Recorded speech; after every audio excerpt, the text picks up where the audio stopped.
Hello friends, welcome back to JC vlogs. എല്ലാവർക്കും വിക്രമിൻ്റെയും വേദിയുടെയും മറ്റൊരു അടിപൊളി എപ്പിസോഡിൻ്റെ ഓൺ ട്രിപ്പിലേക്ക് സ്വാഗതം.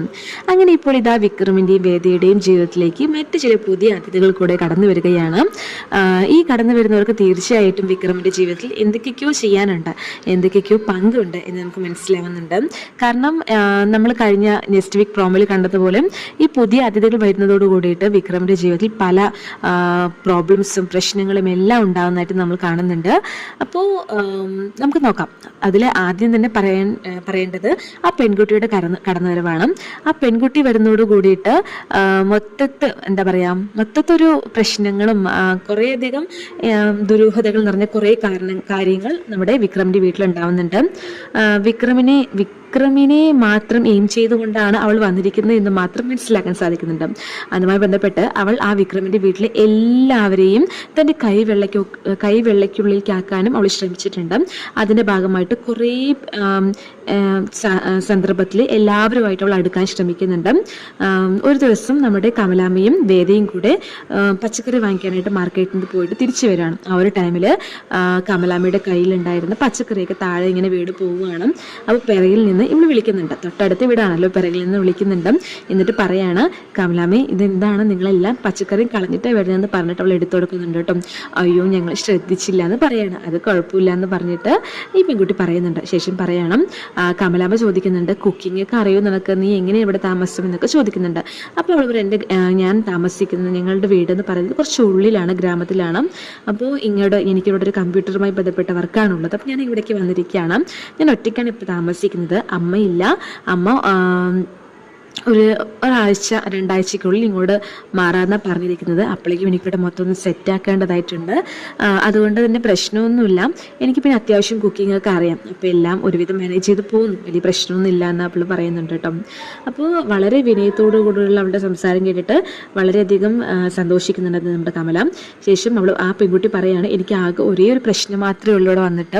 എനിക്ക് കുറേ പേര് സംസാരിക്കാനോ ആരും പരിചയമില്ലാത്തതുകൊണ്ട് കുറച്ച് ഒറ്റയ്ക്കിരുന്ന് ബോറടിക്കുന്നുണ്ട് എന്ന് പറയുന്നുണ്ട്. അപ്പോൾ കമലാമ്മ പറയുന്നുണ്ട്, നിനക്ക് ബോറെടുക്കുകയാണെങ്കിൽ നിന്റെ പണികളൊക്കെ കഴിഞ്ഞിട്ട് നീ എൻ്റെ വീട്ടിലേക്ക് വായോ, ഞങ്ങളുടെ വീട്ടിൽ കുറേ പേരുണ്ട്, അപ്പോൾ എല്ലാവരുമായിട്ട് സമയം പോവും എന്ന് പറയുന്നുണ്ട് കേട്ടോ. അപ്പോൾ തീർച്ചയായിട്ടും വരാം, എനിക്കും നിങ്ങളെല്ലാവരും കാണുമ്പോൾ എൻ്റെ സ്വന്തം കുടുംബം പോലെ തോന്നുന്നു എന്ന് പറയുന്നുണ്ട് കേട്ടോ പെൺകുട്ടി.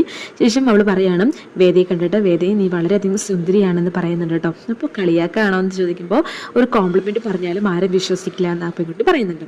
അങ്ങനെ നമ്മുടെ കമലാമ്മയും വേദിയെല്ലാം തന്നെ വേദിയെയും അവൾ വളരെയധികം നല്ല ഒരു ഇമാജിനറിയിലാണ് ഇപ്പോൾ ഉള്ളത്. നല്ലൊരു സ്വഭാവമുള്ള പെൺകുട്ടിയാണെന്ന് പറഞ്ഞിട്ട് കമലാമ്മയും വേദിയും അങ്ങോട്ടും ഇങ്ങോട്ടും പരസ്പരം പറഞ്ഞിട്ട് അവർ പോകുന്നുണ്ട്.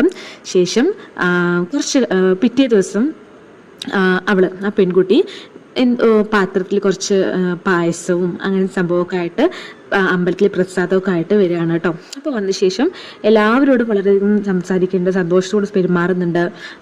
സുധാകരനെ അടക്കം വളരെ സന്തോഷത്തോടു കൂടി, അതായത് സ്വന്തം ബന്ധമുള്ള ആരോ പോലെയാണ് സംസാരിക്കുന്നത് കേട്ടോ. അപ്പോൾ എല്ലാവർക്കും അവളുടെ പെരുമാറ്റം വളരെയധികം ഇഷ്ടപ്പെടുന്നുണ്ട്.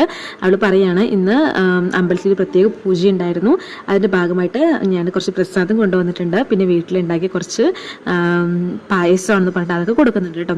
അപ്പോൾ ഇത്രയും ഈ കാര്യങ്ങളൊക്കെ നീ ചെയ്യുന്നുണ്ടല്ലോ, വലിയ കാര്യമാണ്, ഈ കാലഘട്ടത്തിൽ ഇങ്ങനത്തെ പെൺകുട്ടികൾ ഉണ്ടാവുന്നതൊക്കെ പറഞ്ഞിട്ട് അവർ വളരെയധികം നല്ല അപ്രിഷ്യേറ്റ് ചെയ്ത് നല്ല രീതിക്ക് അവളെ നല്ല കുട്ടിയാണെന്ന് പറഞ്ഞിട്ട് അവളോട് തന്നെ പറയുന്നതായിട്ടും കാണിക്കുന്നുണ്ട് കേട്ടോ.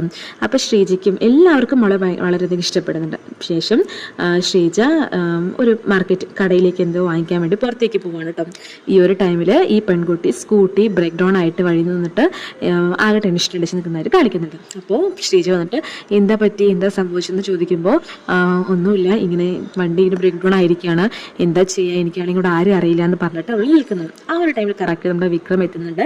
വിക്രമിനെ കണ്ടത് ശ്രീജ അവിടെ നിൽക്കാൻ പറയാണ്. ശേഷം ഈ കുട്ടിയുടെ വണ്ടി എന്തോ പ്രോബ്ലം ഉണ്ടോ ഒന്ന് ശരിയാക്കി നോക്കുക എന്ന് പറഞ്ഞിട്ട് ശ്രീജ വിക്രമിനോട് പറയുന്നുണ്ട്. വിക്രമാണെങ്കിൽ വണ്ടി നോക്കിയിട്ട് റെഡിയാക്കുന്നുണ്ട് കേട്ടോ. ശേഷം അവൾ സ്കൂട്ടിയിൽ കയറിയിരിക്കുകയാണ്.